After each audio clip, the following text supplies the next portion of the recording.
Let's go meet Nicole.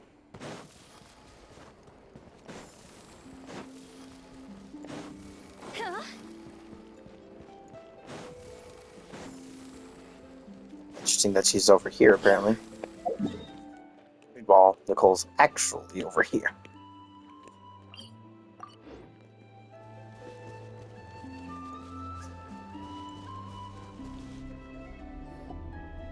Where are they going? They mentioned a mage and... So, Mr. Varka, are you acquainted with this Nicole? Or should I call her Mage N? Not really. We've never met, though she has come up in conversation. From what I've gathered, Alice kinda took Nicole under her wing. Taught her how to speak in a more ladylike fashion, that kind of thing. Huh. Hard to imagine Alice as an etiquette coach. Yeah. Alice is a larger-than-life personality, I'll give you that.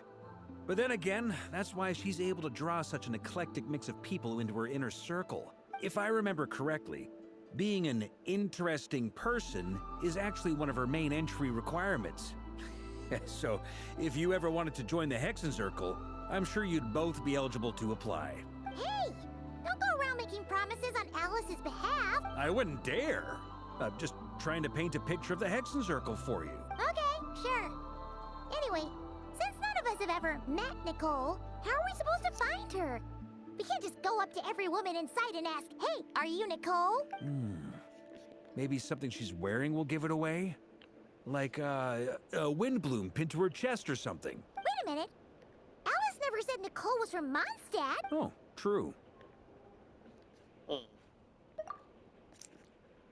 That would be... this young lady, then?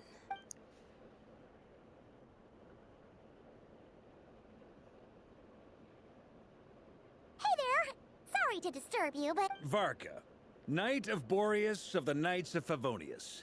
Alice might have mentioned me before. Have we got the wrong person?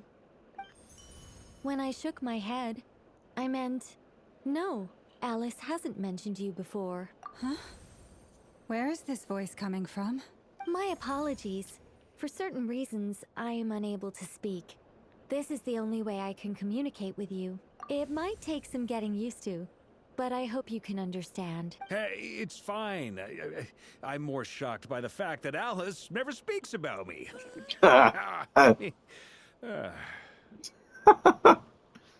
Oh, it's funny. It's like, yeah, great. As for you two, we have crossed paths twice before, but it is nonetheless a pleasure to finally meet you. It's really you! You're quite welcome.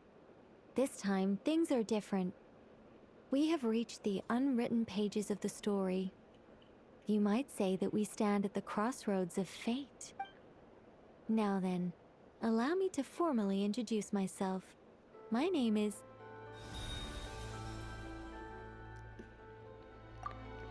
Nicole, the unappreciated master sculptor, the immortal literary giant, if only they'd write, and the silent angel, yet also the orator, the instant they utter a word, etc., etc. In summary, to remain silent is to be the observer of the world. Nice. No, stop! Alice! I can't believe it! I had a whole speech prepared. I'd agonized over every single word. She always picks the worst moments to ruin other people's plans. I'm so sorry about that. Alice took the liberty of devising some bespoke self-introduction magic for each member of the Hexen Circle. But I could have sworn I deleted all of the triggering conditions for it. How did it bypass everything? Oh gosh, this is so embarrassing. This is a very different side of Nicole than what we're used to. Don't worry about it. We've seen that introduction magic once already, so... Please go on, Miss Nicole. We'd love to hear what you have to say, or... well, communicate. Huh? Are they talking to this lady? Will you all promise to forget that horrendously embarrassing introduction? Sorry? Embarrassing? When? Yes. My name is Nicole, and I am one of a very few angels who have retained both their preferred form and their power. The Traveler and Paimon should be no strangers to this concept. There is another of our kind in Natlan. They call her the Lord of the Night. It's a small itch from on my spot on my back. The one of the few spots I can't actually reach. Apart from Alright! the position I'm at right now, Paimon though. remembers her. Yes. Well, I have retained more of my power than she. It's because I don't have a long-term duty to fulfill. No. We'll be here all day if I get into the specifics. Moving on.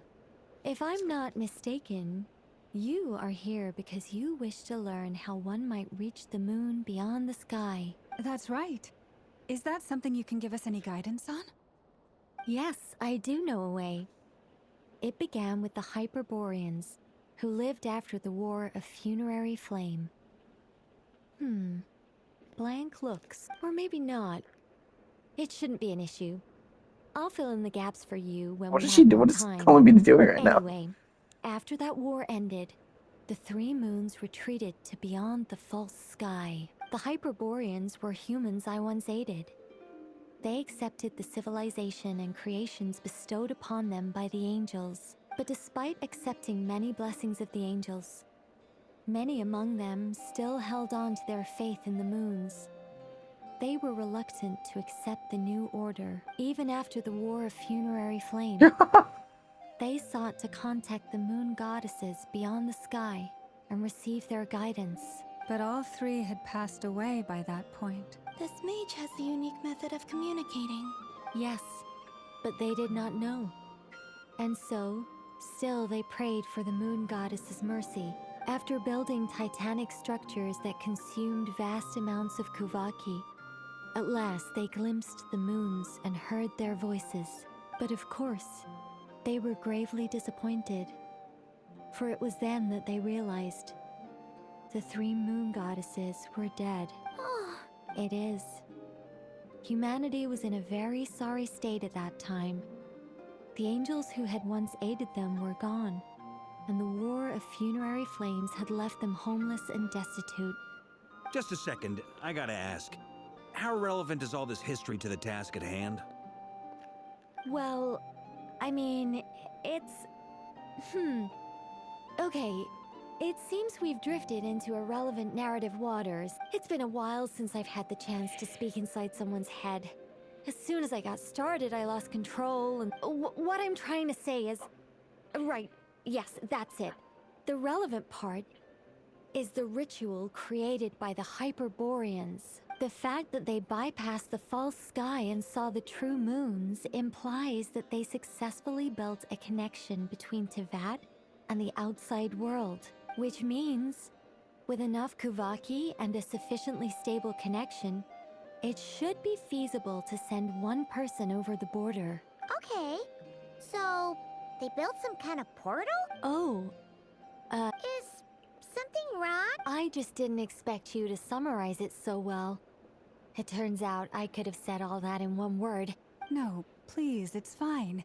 This is invaluable knowledge. Oh, really?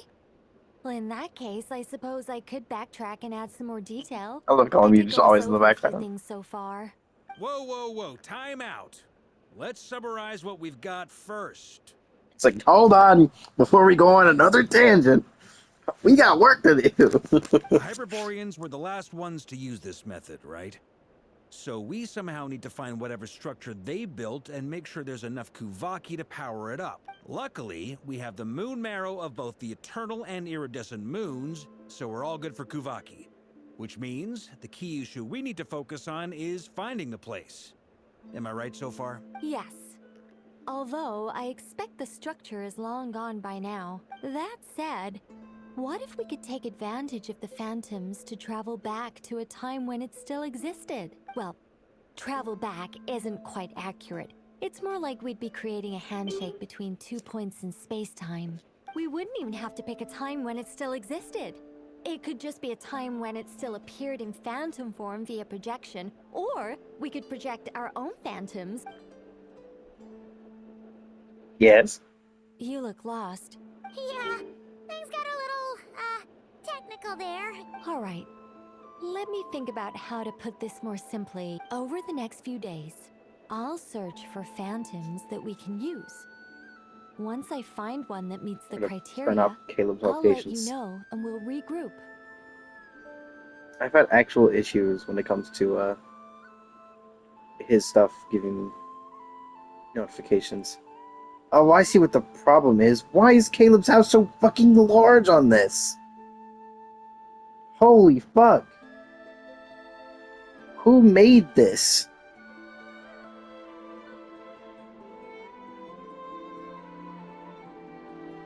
Hold on, I'm going to locations and editing this. What the fuck?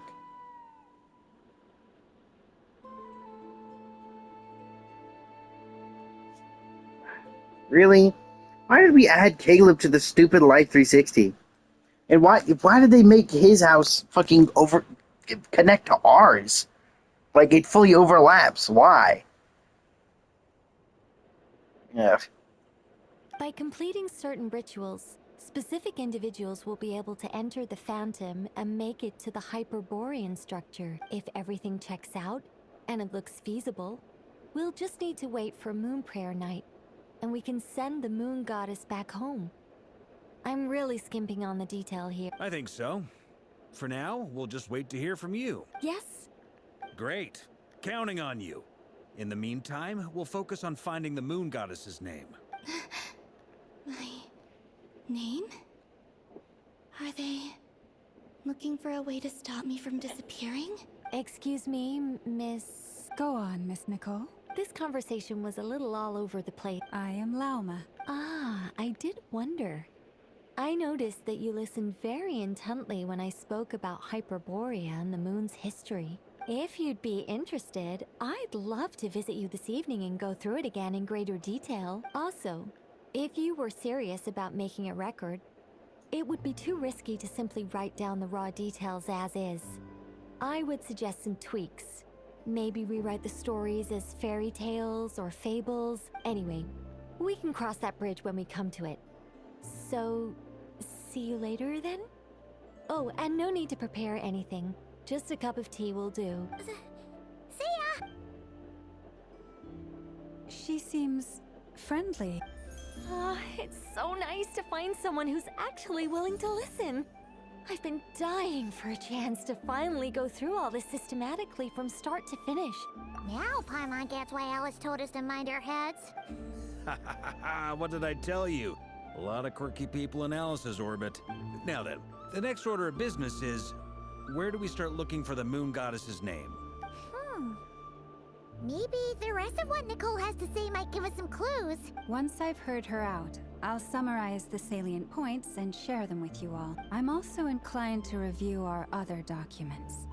Yes, our faith was first established by our Hyperborean ancestors, but many of the more factually accurate records are from after Kuthar's birth. Sounds like we're gonna follow Columbina's journey through Devat, huh?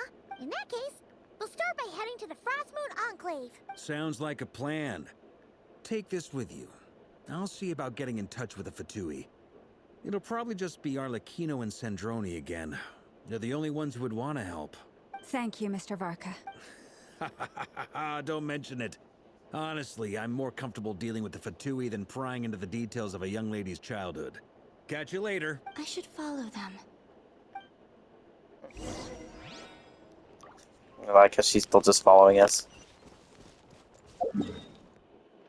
I do like this though. It's putting more of an. This is the part that puts more of an emphasis on Columbina specifically. Every story has been about the characters within them being like super important because like they're implementing the story quests into the main character quests because it usually makes a lot more sense. Having to make the really wacky like trying to include these story quests like and have them also be like semi-canon to the main quests has always been pretty odd, so they usually have to do some weird shit with it, especially if you haven't done the event quests either. Event quests make it even worse and harder, which is why event quests can't have any super big repercussions usually. The one exception we had was Durin, which is a quest I have to do at some point, I believe. But like, especially like for example, the All the Kino quest is important because of the whole Crimson Moon thing. They decided that the traveler would just not notice it. But to be fair, I wouldn't remember that randomly anyways. It appeared for like 2 seconds and then disappeared again. Like trying to include those into here has been pretty hard, but luckily the Notcry quests have been pretty centric on the characters themselves. For example, the first half of the first quest, the first act was stuff here. Interesting. I thought these disappeared. But like the first quest was Lauma and then Flynn's, and then first one was Lauma and then the second one was Flynn's, and then the next one after that was Nefer. I didn't really have a whole lot with Yehoda or anything, but and then we had this one, which should be Durin, I think. Right? That's correct. Yeah, it would be Durin. Would be somewhat important during this one, but it also is doing a lot of Columbina, considering she's the quest immediately after. Or yeah, she was released pretty much immediately after. A while ago, I took So the we time should to see. organize Durin all gets his own quest, I documents think. in This is our a Moss that possession character. that pertain to Kutar. What you see here is the material I consider reliable. So like this is like the going up into the actual Columbina centric quest, maybe. I don't know if the quest will actually have a lot to do with Columbina, but we'll see. You're saying there's unreliable material too? Yes. Most of the information we have was transmitted through an oral tradition. Inevitably, some of her stories were mythologized and deified Kind of like over Norse the years mythology. through countless retellings. That's why I organized them into reliable and unreliable. Yeah, a lot of, for example, we have actually very little when it comes to Norse mythology. There's a lot of like missing stuff that's there. Most of the stuff you see come from the Eddas. There's only like two of them. It's like the poem Edda and the prose Edda. There's not a whole lot we actually have. There's no sense seeking answers in history unless we can ensure the veracity of the historical record. Makes sense. Alright.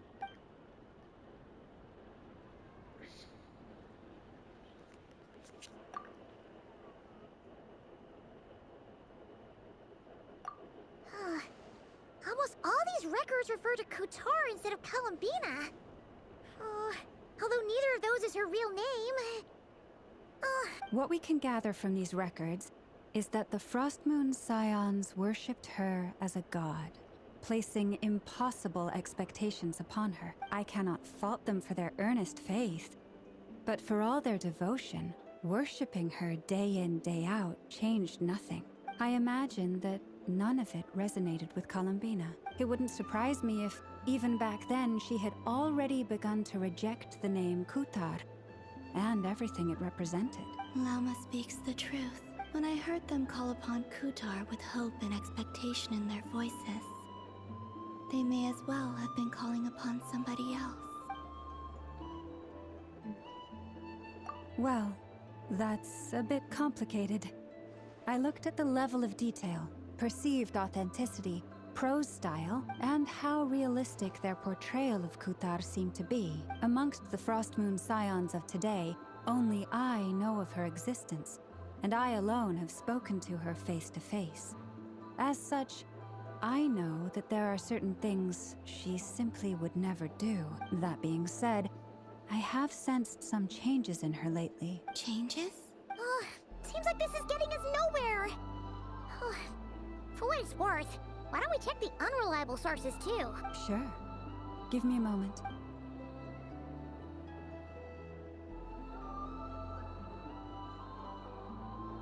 Exerting but a fraction of her divine might, Kutar sheared a great mass from the snow-capped mountain and cast it into the sea, upon whose surface shone the mirror image of the moon. That's fun. Right. That doesn't even begin to pass the sniff test. The 3 moons are not but lies through and through. Only one moon has ever shone for us, and Kutar is her name. Subjectivity strong in this one. The vast majority of ancient texts are filled with fanciful tales like these. I trust you understand my criteria a little better now. Kotar did not speak, merely gazing into the distance in silence. And where her gaze landed, clearly, whoever wrote this text never even met Kutar. Otherwise, they'd know that her eyes are always closed. What about you, Traveler? What are you reading?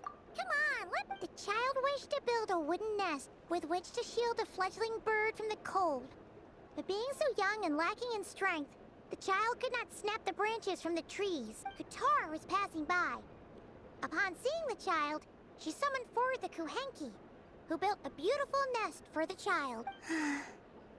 I remember that. Not knowing the meaning of Kutar's divine intervention, the child dared not to respond, and thus ran home to call their parents. The moon chanter declared the event a miracle and took the nest as a relic, placing it on high for all to see. Yet, no further miracles were bestowed. Huh. Any thoughts after reading that? Yeah. Columbina probably just wanted to join the kid in making nests. Ah. I'd originally considered this a fabrication, because Kutar did not perform any similar actions in subsequent records. But now that I think about it, it does seem like something Columbina would do. She didn't know how other people would interpret her actions. She was probably worried about making things difficult for people. So, she gradually stopped joining in. Yes. Oh.